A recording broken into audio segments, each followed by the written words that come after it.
माझा परिचय रमेश उर्फ भोलाजी कुरडकर, राहणार राऊतनगर गोन्नीशिम। सामाजिक न्यायाच्या बाबत सांगा। सामाजिक न्याय म्हणजे काय? सामाजिक न्याय म्हणजे लहान जनतेपासून तर मोठ्या जनतेपर्यंत सगळ्यांना समान हक्कावर समान न्याय मिळणे, हा म्हणजे सामाजिक न्याय। सामाजिक विकास कशा पद्धतीने केला पाहिजे? सामाजिक विकास म्हणजे प्रत्येक नागरिकापर्यंत सोय आणि सुविधा, नळ, पाणी, रोड, लाईन व इत्यादी सुविधा नागरिकांना मिळाल्या पाहिजे।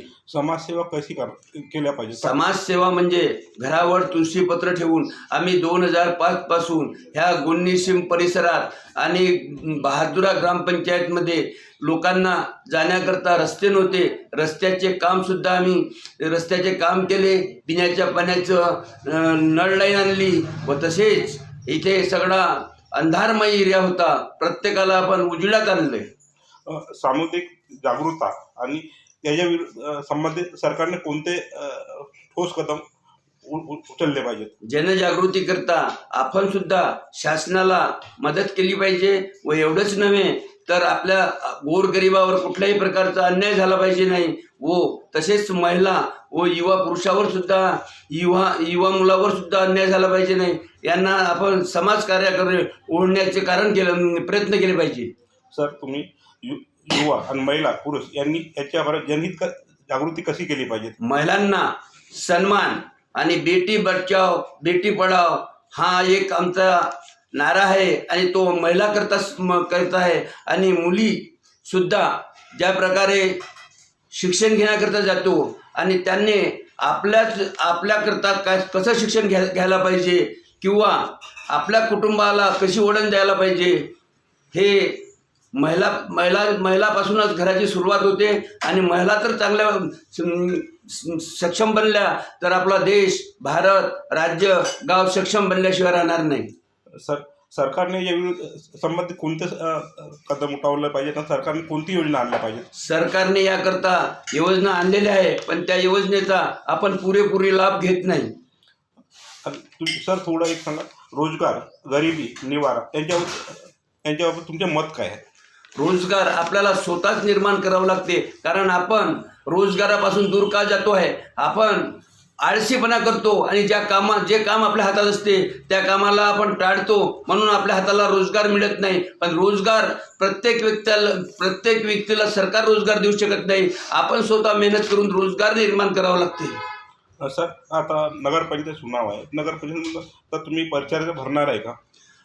आम्ही भारतीय जनता पार्टीचे कार्यकर्ते असल्यामुळे मी ह्या भागातील एक ज्येष्ठ नागरिक आणि ज्येष्ठ कार्यकर्ता आहो भारतीय जनता पार्टीचा, आणि मला पक्षाने जे जबाबदारी देईल ते जबाबदारी तर मी स्वीकारेलच, कारण मला निवडणूक लढायचीच आहे। 2005 पासून मी कंटिन्यू निवडणूक लढत आहो आणि मलाही जनतेनं वारंवार सहकार्य करून आणि माझ्या हाताने सुद्धा विकास करून घेतलेला आहे। सर, भारतीय जनता पार्टीवर तुम्ही वरिष्ठ कार्यकर्ता, तर पार्टीच्या बद्दल तुम्ही काही थोडं सांगू शकता का?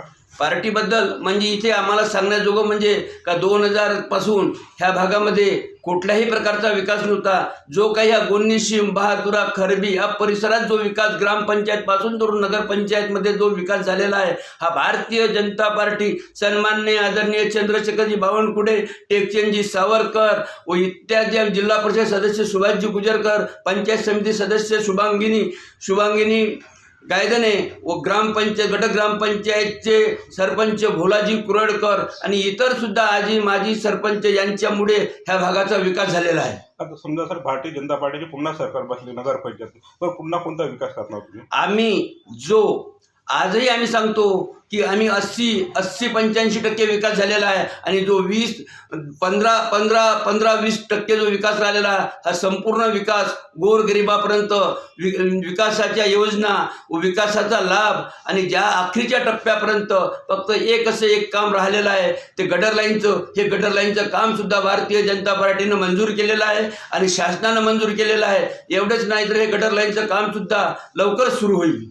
अच्छा, धन्यवाद सर, धन्यवाद, थँक्यू सर। पुन्हा पार्टीबद्दल सांगू शकता काही शब्द? पुन्हा काही जे सांगायचं मी सांगू शकतो? सांगा पुन्हा।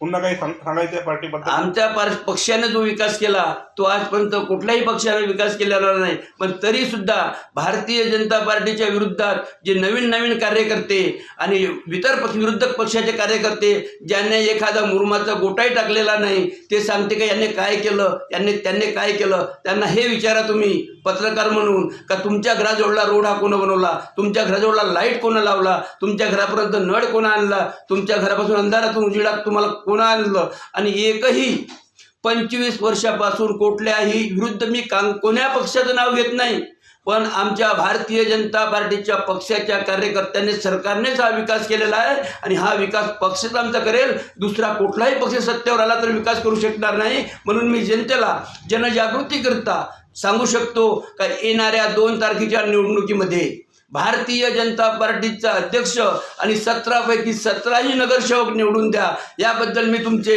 धन्यवाद मानतो. धन्यवाद सर, थँक्यू. तुमचा वेळ आम्हाला अमूल्य आहे. Thank you sir.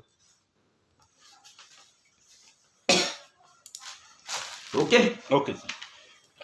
पुन्हा काही सांगायचं आहे? नाही. एवढंच आपण दिवसभरही सांगू शकतो. नाही, तुम्ही म्हणाल पुन्हा काही एवढं आपण सांगू शकतो ना, विचारा ना कसं हिची परिस्थिती कशी होती, काय कशी होती. ठीक आहे सर. हे जे अगोदर 2010च्या अगोदर जर जेव्हा नगरपंचायत होती, आपल्या नगरपंचायत म्हणजे ग्रामपंचायत होती, त्यावेळेस विकास कसा होता आणि आताचा विकास काय झाला? या भागातील गट ग्रामपंचायत बहादुरा ज्यावेळेस ग्रामपंचायत होती त्यावेळेस 2005ला मी निवडणूकमध्ये उभं राहिलो आणि राऊतनगर आणि गोन्नीशिमच्या परिसरातल्या लोकांना सांगितलं होतं का आपण मजबुरीमुळे प्लॉट घेतले पण इथे विकास नव्हता. त्यावेळेस सूर्यरेखाताई कुंभारेची सरकार होती आणि त्यावेळेस विकास नसल्यामुळे लोक इथे राहायला येत नव्हते. राऊतनगरमध्ये गोन्नीशिममध्ये राहायला येत नव्हते. चिखलाचं साम्राज्य होतं, अंधाराची काळी रात्र होती. त्यावेळेस मी एक सभा घेऊन सांगितलं होतं का ज्या दिवशी आपण अंधारात राहायला आलो पण तुमचं आयुष्य अंधारात जाऊ देणार नाही, तुम्ही चिखलात राहायला आले, तुमचे मयतसुद्धा चिखलात नेऊ देणार नाही आणि तुम्ही असुरक्षित इलाख्यात आले, तुम्हाला सगळी सुरक्षा मिळेल. त्याच वेळेस सांगितलं का 2005च्या सभेमध्ये मी सांगितलं होतं का इथे प्रत्येक माणसाला सुविधा होईल, फक्त तुमचं काय हवं आहे आम्हाला, तुमचं एक मत हवं आहे आम्हाला, तुमच्या मतामुळे आम्ही विकास करू शकतो. तुम्ही तर आम्हाला मत दिलं, तुम्ही तर आम्हाला वकील म्हणून समोर पाठवलं तर तुमची आम्ही वकालत करू शकतो. आणि विकासाकरता कुठल्याही प्रकारचा भारतीय जनता पार्टीचा कार्यकर्ता हा मागं राहणार नाही, कारण मागं राहत नाही का 2005 पासून राऊतनगरमध्ये शेती होत होती. त्या शेतीमध्ये वांगे होत होते, टमाटर होत होते, पण त्या बाबतीत नागरिकांचा वर्ग कमी प्रमाणे होता, कारण इथे विकास नसल्यामुळे कोणी राहायला येत नव्हतं. हा उमरे रोडवर डेव्हलपमेंट नसल्यामुळे लोकांचा त्रास होत होता आणि प्रत्येकाला ह्या ग्रामीणमधून शहरामध्ये काम करण्याकरता जायला लागत होतं, पण त्याला सुविधा नव्हती. प्रत्येकाची सायकल गाडी घरापर्यंत जात नव्हती. आज प्रत्येकाच्या घरापर्यंत जी गाडी जात आहे केवळ चंद्रशेखर बावनकुळे आणि भारतीय जनता पार्टीच्या कार्यकर्त्यामुळे प्रत्येकाच्या घरापर्यंत गाडी, रोड, लाईन, पाणी ही सुविधा झालेली आहे. सर, याच्यानंतर कोणता विकास करणार आपण? राहिलेला विकास म्हणजे गार्डन बाकी आहे, अंगणवाड्या बाकी आहे, गटर लाईन बाकी आहे आणि कुठे रस्ते सुद्धा बाकी आहे आणि सांडपाण्याच्या नाल्या सुद्धा बाकी आहे. प्रत्येक काम करण्याची जबाबदारी ह्या